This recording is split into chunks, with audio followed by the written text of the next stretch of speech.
This is Find Your Dream Job, the podcast that helps you get hired, have the career you want, and make a difference in life. I'm your host, Mac Pritchard. I'm also the publisher of Mac's List. It's an online community that connects talented professionals with meaningful work. I believe everyone can find a job they love. But to do that, you need to learn the skills to build a successful career. From professional networking to personal branding, you've got to get good at job hunting. This show helps you do this. Every week on Find Your Dream Job, I talk to a different career expert. We discuss the tools and tactics you need to find the work you want. This week, I'm talking to Donna Svei about writing mistakes job seekers make.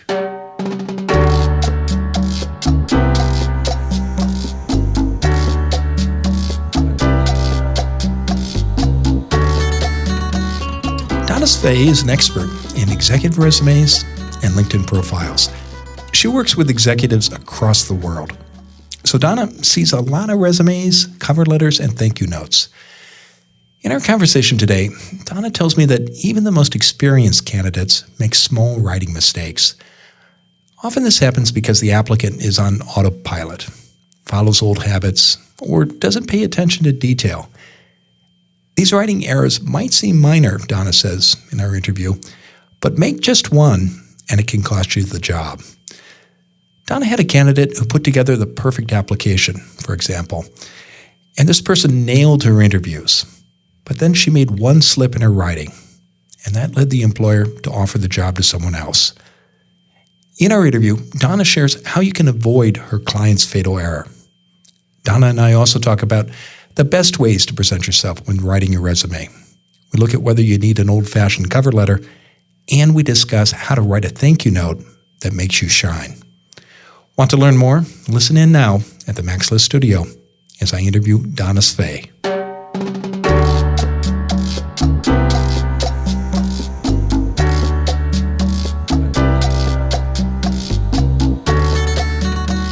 Donna Svei is an executive resume writer and a former retained search consultant. Her company, Avid Careerist, helps clients craft interview-winning resumes and LinkedIn profiles. Donna joins us today from Sun Valley, Idaho. Donna, thanks for being on the show. Oh, Mac, I'm happy to be here. Well, it's a pleasure to have you. Our topic this week, as you know, is writing mistakes that job seekers make. And Donna, you're in a great position to see these because you help people with resumes, but also cover letters and even thank you notes. What kind of mistakes are we talking about? What are you seeing out there, Donna? Oh, let's see. Probably the most serious mistake someone can make is misspelling somebody's name on a letter. That sounds pretty awful. It is, or I swear on every search I did, and I did over 400 of them as a retained search consultant, I always got at least one cover letter that was actually addressed to someone else. And that's another pretty bad one. And it is. I always chuckled at those and felt for the person who had done that. Okay. Well, how about number 3? What is an example of another terrible writing mistake you see also people in make? Cover letters, I would see misused homonyms. And the most common one was something like, your job posting piqued my interest. And piqued would be spelled P-E-A-K-E-D instead of P-I-Q-U-E-D. Again, I saw that in every search I did. And that one I saw more than once. In fact, I used to joke and say, I've really got to check the dictionary and see if they've just consolidated to one spelling. Well, for the thing that sounds like piqued. So why do these things happen, Donna? I mean, we live in an age with spell check, and people that you work with, I know, are candidates for executive positions, so they're well-educated and have a great deal of experience. What's going on here? Why does this happen? Well, Max, spell check doesn't catch homonyms. Good point. And peaked are homonyms. They sound exactly the same, but they're spelled differently, and based on how they're spelled, they have different meanings. So I think sometimes people really aren't aware of how to spell a homonym correctly. And other times, I think, we're just on autopilot. And we've got a lot of cognitive load. And that homonym just doesn't get to our awareness. But on the receiving end, people do notice, don't they, when they receive a letter with a misused word like that? If they know that the word has been misused, they absolutely notice. So what are the effects of these kinds of mistakes when somebody makes, which is, admittedly in the grand scheme of things, a small error? What kind of difference can it make to a job applicant? Matt, for some readers of a job seeker's materials, one mistake will eliminate them from consideration. I think that's a little draconian. I used to ignore one or two mistakes that just weren't egregious. And I really had to, because if I eliminated every candidate who sent me a cover letter and a resume that had a mistake in it, I wouldn't have been able to complete my searches. That's how common they are. And so what I would do is I would point them out to my client and say, look, I did notice these mistakes or this mistake. I don't think it's serious enough to eliminate this person from consideration. However, if you really need them to be able to produce flawless written materials, they're clearly not our person. Many of the people I was recruiting for would have people working for them who would check their work. And so while it was a would be nice, it wasn't an essential. But not everyone gives candidates that latitude. So you've been hired in the past in your career to help companies find people and manage searches. Was your reaction your willingness to give the applicant the benefit of the doubt if it were one or two minor mistakes? Was that exceptional, or is the world largely filled with people who take the draconian position? There's some research on that. And I think, without digging into my files, I think it was a study that Kimberly Schneiderman at Rise Smart did. And as I recall, and these are round numbers, that would be a killer mistake for 15 to 20% of the people who responded to Kimberly's survey. And then there was another group who was willing to cut people some slack. And what's going on here, Donna? Are these just people who are persnickety, or are they using this as a way to sort of manage the process, perhaps to cull out resumes to get down to a smaller group of applicants? Well, certainly there's some persnickety people in there. And some people do approach searches as a cull out type of exercise. I tried to approach them as a find reasons to include a candidate approach. And again, I go back to my clients had jobs that needed to be filled. And if we expected perfection, by and large, we were going to have trouble filling those positions. So not all recruiters are looking to cull. Some are really looking to include. Well, let's talk about, I want to get into mistakes that are specific to things like resumes and cover letters and thank you notes. Before we do that, though, are there any other common errors you want to add to your list of things that you've seen both as a resume writer working with executives and also as in the past managing searches for companies? I would go to math errors. Just numbers on resumes that don't make sense. And that was a much bigger deal to me than a misspelling, particularly a misspelling that wouldn't have been caught by a spell checker. I saw a lot of executive resumes, even chief financial officer resumes, that had math on them that simply didn't make sense. And that goes to a person's analytical skills. and ability to evaluate information, and following on that, ability to make decisions from information. So when I see an executive who has numbers on their resume that are meaningless or incorrect, that was something that caused me to sort them out of consideration. I'm surprised that would pop up from an applicant for perhaps a CFO or chief financial officer position, but you have seen that, and it does happen. Oh, way more than once. Yeah. Okay. I also want to talk about how listeners can catch these errors before they hit the send button. In addition to math problems, what are some other examples of writing mistakes? You've already mentioned a few, but what would pop up on your top 10 list of writing mistakes in application materials? Let's see. I had a candidate who was interviewing for the Chief Human Resources Officer role at a technology startup in the Seattle area. And she had a fabulous interview. I debriefed with her right after the interview, and I could tell that it had gone very well. And she fired off her thank you letter to the hiring manager, who I recall is probably the chief operating officer of the company. And she misspelled his name. Yikes. In her thank you letter.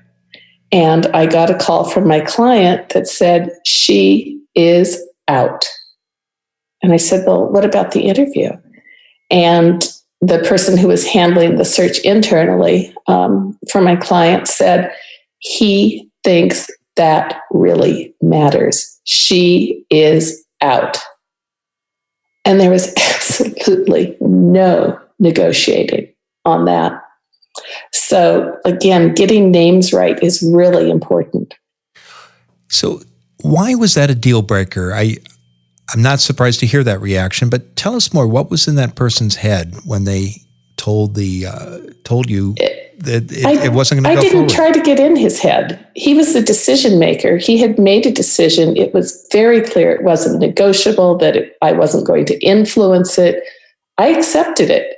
What I'm trying to get at, Donna, is why was that unacceptable? But maybe people might get cut some slack for some other writing mistakes. And I can understand his reaction. One reason, Mac, interestingly, is all she really had to do is ask for his business card, which is a very normal thing two people do when they meet each other. And she would have had the correct spelling of his name. As I recall, it was about her attention to detail, which he thought was important. Have I answered your question? You have. And I want to say, when you were telling that story, I was feeling a little queasy because last week I sent a text to a client and I was in a hurry and I hit send and I opened by addressing the person by name, hi. And then I went back and I looked at the text and I thought, oh my God, I misspelled the client's name. and this wasn't somebody that I was new to my world, but I'd known a long time. And I know well, but I tell the story because I recognize how important it is to get people's names right, whether you're pronouncing them or writing them out, or obviously both. So I can understand the CEO's reaction, and I can understand why the person had such strong feelings. Yeah, you can't correspond in a hurry if it's something that really matters to you. Yeah. You just can't. No, yeah, I agree.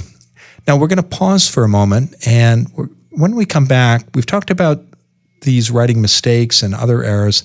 I want to talk about how people can prevent them. And you gave a great example a moment ago about collecting business cards. I'd love to get some of those other ideas on the table. So, happy to.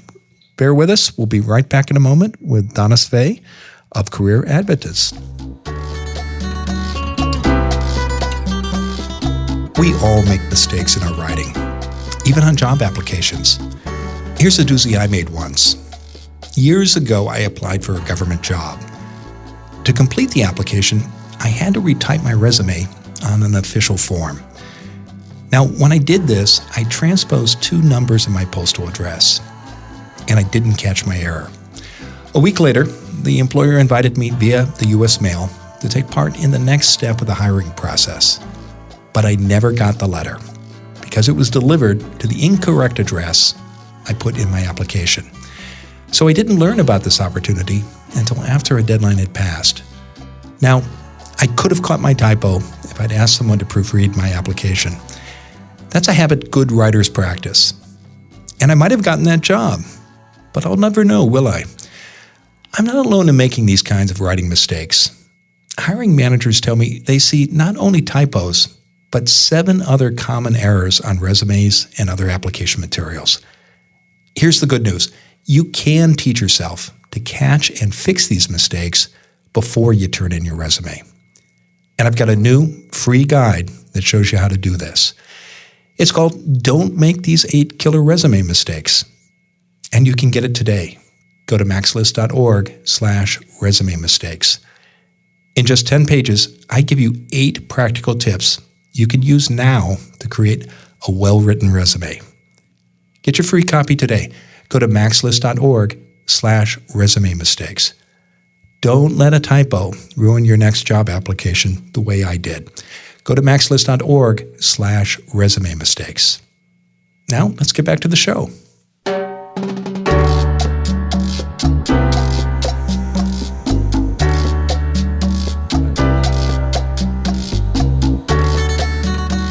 We're back in the Max List studio with Donna Svei, and she's an executive resume writer and the founder of Avid Careerists. So I apologize, Donna. I scrambled the name of your company. I had to laugh following the conversation we had just had. Easy to do. Well, thank you for not hanging up. You're very patient. So before we took the break, we were talking about writing mistakes that you've seen job seekers make because you look at resumes all the time. You've helped companies find great candidates. And we talked about resumes and thank you letters. What about cover letters, Donna? First of all, let me ask you this. Is the cover letter dead? I wish it was. Why is that? Tell me more. Different studies give different numbers on how many people, hiring managers and recruiters, actually read cover letters. And it goes as low as 20%. So if 1 in 5 people are going to read your cover letter, how much effort do you really want to put into it? Unfortunately, there are some people who think that the cover letter is more important than the resume and that it tells them more about someone. I'm not one of those people. In fact, when I was a search consultant, I asked for resumes. I did not want cover letters. I didn't ask for them. Most people sent them anyway. And the only time I ever read someone's cover letter was if my client said to me, hey, so-and-so referred this person. Will you be sure to take a look at them? And then I would think, oh, great, now I've got to read their cover letter. So, no, it's not dead, but I wish it was. What do you say to listeners who are wondering, should I do a cover letter? What would be your advice? Well, I would say if you can, write what I call an opportunity letter. And I can give you a link to that when we get done with the call, Mac, where you discuss something in the cover letter that you did that was really exciting. And saving that, I tend to think of cover letters as transmittal letters. Tell the person why you're writing to them and get on with getting them to reading your resume. Okay. Are there common mistakes you see people make when they're composing their cover letters and sending them off? The one that really comes to mind is the "you piqued my interest." That one, like I say, I saw it on every search. I saw getting a letter to Mr. Mac Pritchard instead of to Ms. Donna Svei on every search. Those are things people do wrong. Why does that happen, Donna? Is there a way people can prevent those errors? Well, such a great question. You have to double check, double check how you spell a name, double check that you've got this going to the right person. Just be careful. Do you have some favorite tips for listeners about how to check their work? Things that you found to be very effective over the years? Well, one thing I do is I constitutionally cannot type the word manager correctly. Cannot do it. I always type manger. So instead of manager, MANAGER, I type MANGER. And Word thinks that's a word, as in away in a manger, right? So Word doesn't catch the mistake. But knowing that I do that consistently, I set up an autocorrect in Word so that anytime I type the word manger, it automatically changes it to manager, because I really don't use the word manger. That's a great tip. I have a friend who is a very successful writer. He gets paid to write for a living. He still struggles with it versus its. It is, the contraction. That's a good one, Matt. Yeah, it is. And the way he tries to catch it is by reading his text out loud. It takes time, but that's a method that works for him. That's a good tip. Another tip, and this comes from the Wayback Machine when I worked for Deloitte, and we had to manually proof annual reports before we released them. And we would have one person read and one person listen to the report. So that's another way to do it. And then another thing is to read them backwards. And if you see a word that you know you frequently get wrong, like it's and its, stop and check. Did I get it right this time? I've heard of people reading text backwards. I've never actually done that. Have you had that experience, Donna? Have I done that? Yeah, we did that at Deloitte also. Okay, that's impressive. Yeah. Well, we had to be perfect. These were SEC documents. And we were being paid what we were being paid because we were able to produce them perfectly. Okay. I've found that the ear is such a great editor so whether you're reading forward or backwards, it catches things that the eyes miss, doesn't it? Yeah. Mm-hmm. Well, we haven't talked about grammar at all. We did use the words persnickety earlier, which I think is an adjective often linked with people who are passionate about grammar. What advice do you have for people who might struggle with grammatical issues, and how can they fix that before they hit that send button? Well, I live and die by Grammarly, which has a free version and it has a premium version. So people can try it and they may find that the free version works for them as much as I write. I write over 20,000 words a week. I use a premium version of Grammarly. And I think most people have heard of it now. I don't know. What do you think, Matt? I'm not sure. I have certainly heard of it. I do a lot of writing, as do you. And what do you like about it, particularly for job seekers who might not do a lot of writing outside of their job applications? What makes it a good tool? It catches my errors. It shows me spelling errors. It shows me sentence construction errors. It's just a great help. And as time goes by, it's really like having your own English teacher embedded in your computer, because you develop an awareness of the mistakes you make all the time, and then you start figuring out a way to fix them. It's fabulous, for instance, at identifying the passive voice. And you really don't want many sentences on your resume or in your cover letter that are written in the passive voice. Well, Grammarly will make you stop doing that. It will also catch things like prepositions at the end of a sentence. It's really fabulous. I know your clients often invest a lot of resources into a resume and other application materials. Do you ever work with real-life editors? Do you ever recommend that to job seekers? I don't. But a friend of mine, another careers author, Allison Doyle, who's quite well known and respected, fesses up to using real editors. And she hires them via a service called editor.com. And it's editorr.com. And Allison swears by them. In fact, she just made a comment on a LinkedIn post this morning, one that Hannah Morgan from Career Sherpa made, about Hannah was talking about all the tools she uses. And Hannah's a frequent writer. She writes for herself and for U.S. News and World Report and some other outlets. And this is the second time I've seen Allison say, I use editor.com, you guys. And did she share why she's a big fan of the service, what the benefit? Because they're fast, they're inexpensive, and they're excellent, according to her. And I have looked at their website, and in fact, they are very reasonable. Well, I'm a big fan of Allison Doyle's work online. Me too. Yeah, she's great. And we've had Hannah on the show. She's also terrific. So those are both great recommendations. We've talked about writing mistakes. One thing we haven't talked about is format. And let's talk about presentation. Mm-hmm. The length of resumes, for example, the way they're presented. And on the show, we've had some passionate conversations about the length of resumes. Are you a 1 or a 2 page person, Donna, or are you agnostic? It depends person. Okay. Tell us more. Well, if you've got 1 page of material, you've got 1 page of material.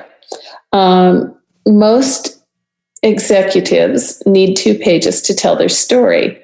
I will tell you another lockout factor for me when I recruited was an executive who sent me a 3-page resume.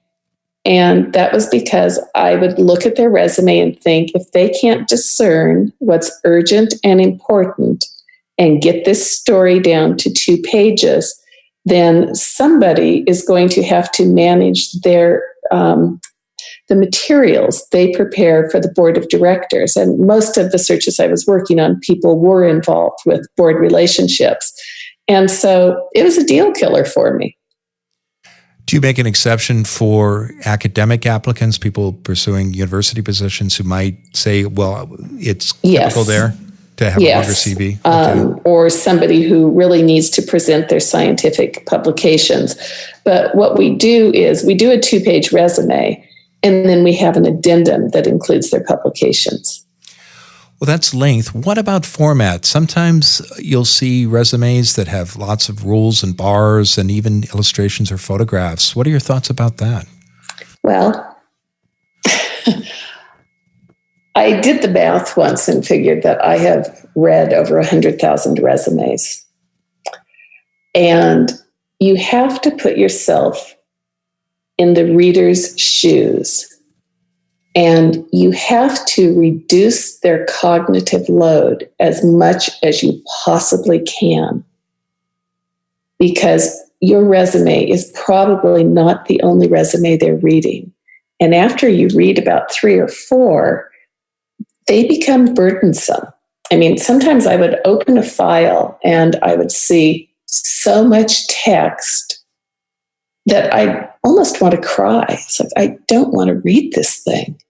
So I like a very simple format, and that's because of cognitive load, but it's also because increasingly hiring managers and recruiters are reading resumes on their mobile devices, on their phones. And you talk to Mac about pull-out boxes and shading and things like that. Images often really break up text when they go onto a phone. You know, if the resume isn't responsive, it's not a responsive design, meaning technically that the image will scale up and down depending on the device it's on, then you've got a real problem when you have somebody reading your resume on a phone and you've included all that fancy stuff. Okay. Well, good advice to close on. Now, tell us, Donna, what's next for you? Oh, more of the same. Writing executive resumes, blogging about job search. That's what I do. Yeah. I have to say I'm impressed. 100,000 resumes reviewed. That's an impressive figure. Yeah, I don't want that on my tombstone. Well, I think she skied as much as she wanted to. It would be a better epithet. Yes, I that sounds a lot better. But well, I know people can learn more about you, Donna, by visiting your website. That's avidcareerist.com/executive-resume-writer. Donna, thanks for being on the show today. Mac, it was my complete pleasure. Thank you. You're welcome. Take care.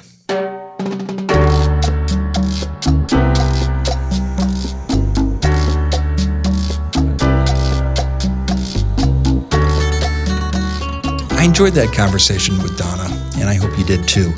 A couple of takeaways for me. One is about the importance of paying attention to your writing. That seems obvious, but as Donna said, sometimes we're on autopilot and we just don't pay attention to details. And as she also pointed out, one small slip, like misspelling a name, getting an address wrong, these can torpedo your job application and move you from the yes pile to the reject pile. Don't let that happen. I also enjoyed Donna's very tactical and practical advice about how you can avoid these errors. We've got some similar advice in our new guide at Max List. It's called Don't Make These 8 Killer Resume Mistakes. And it's based on what I hear from employers who, like Donna, keep seeing the same errors again and again. You don't have to make those mistakes. Go to maxlist.org/resume mistakes and download your free copy of our guide today. In the meantime, thank you for listening to today's episode of Find Your Dream Job. And join us next Wednesday. Our special guest will be Tammy Guler-Loeb. She's going to share her networking tips for introverts and everybody else. Until next time, thanks for letting us help you find your dream job.